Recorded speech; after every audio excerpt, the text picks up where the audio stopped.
அன்னைத்தமிழ் உறவுகளுக்கு இனிய திருக்குறள் வணக்கங்கள். இன்று நாம் பொருட்பாலில் 98வது அதிகாரமாக உள்ள பெருமை என்ற அதிகார தலைப்பின் கீழ் அமையப்பெற்றுள்ள 978வது திருக்குறள் பற்றி அறியப் போகின்றோம். பெருமை என்பதற்கு சிறப்புக்குரியோரின் பண்புகள் என்ற பொருளில் இந்த அதிகாரத்தின் தலைப்பு அமையப்பெற்றுள்ளது. இப்பொழுது நாம் 978வது திருக்குறளுக்கு செல்வோம். பணியுமாம் என்றும் பெருமை சிறுமை அணியுமாம் தன்னை வியந்து. பணியுமாம் என்றும் பெருமை சிறுமை அணியுமாம் தன்னை வியந்து.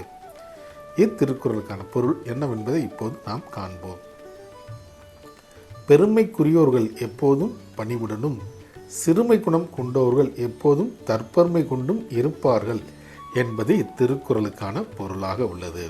மீண்டும் பொருள்: பெருமை குணம் கொண்ட சிறப்புக்குரியவர்கள் எப்போதும் பணிவுடனும் சிறுமை குணம் கொண்டவர்கள் எப்போதும் தற்பெருமை கொண்டும் இருப்பார்கள் என்பது இத்திருக்குறளுக்கான பொருளாக உள்ளது. ஆம் தோழர்களே, நாமும் வள்ளுவரின் வழியினை பின்பற்றி வாழ்வில் எப்போதும் பெருமைக்குரியவர்களாக இருப்போம். நன்றி, வணக்கம்.